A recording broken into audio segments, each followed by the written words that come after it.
What do you think the state of the Nets are right now as you and I are sitting here talking, Richard?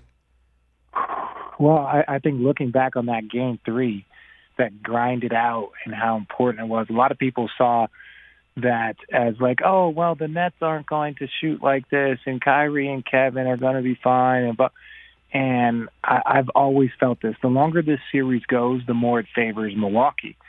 From the standpoint of, you lose James Harden in that, and after the second play, now you're asking Kevin and Kyrie to hold down the fort against high-level basketball. Oh, excuse me.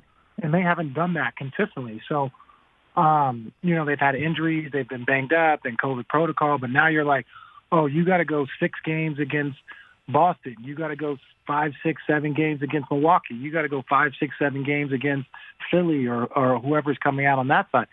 So I just think that, the Nets, because of their injuries, and I think losing that game 3 and that tight one, I think the momentum has completely shifted, especially now with the Kyrie injury. That's even if he misses a week, that pretty much, in my opinion, probably puts them in a very, very difficult position. So it does look like, in your opinion, that this is going to have to be finished up by Durant and the rest of the supporting cast minus the 2 other super teamers on the roster. That's the way you're looking at it right now.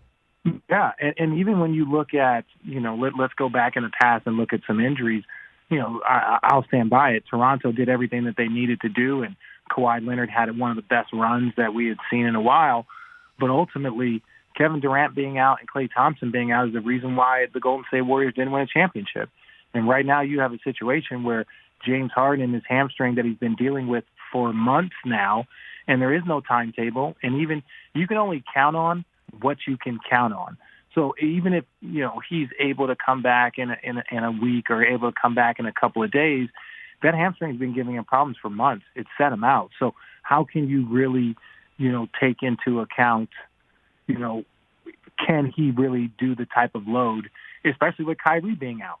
So it's just been it's very tough. I believe in Kevin Durant. He's one of the best players in the world. I'm not saying that guy can't win 2 games by himself, but the road is definitely very, very difficult. Richard Jefferson here on the Rich Eisen Show. What do you know about Harden? Anything? What are you hearing about his hamstring and then? There's not much to be said. Rich, you've been doing this, since before I was born. Not 8.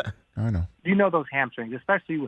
It's like the minute you hear hamstring, the first thing you hear is reoccurring. Like in your brain, you hear reoccurring. Right. From the standpoint of like it happens once, you try and come back too early, then it happens again, and then now it's just something that's a maintenance to get you through the season. And hamstrings are just one of those like injuries that if you don't take 2-3 months off, it's never going to fully heal, and there's always going to be twinge. There's always going to be things. So I haven't heard anything specifically. I haven't even heard much about Kyrie's ankle.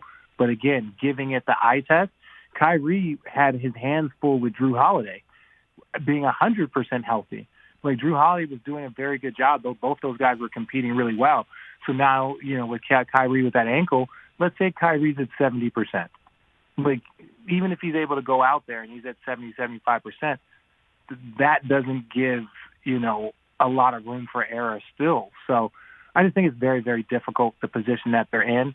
Now, again, we've seen crazier things. You got Kevin Durant on your team, you got a chance, right? Like, it doesn't matter who you're playing against, who are the other 5 guys, you have a chance. It might be small, but you have a chance. Hey, you watched all the way to the end. Thanks for that. Watch more right here.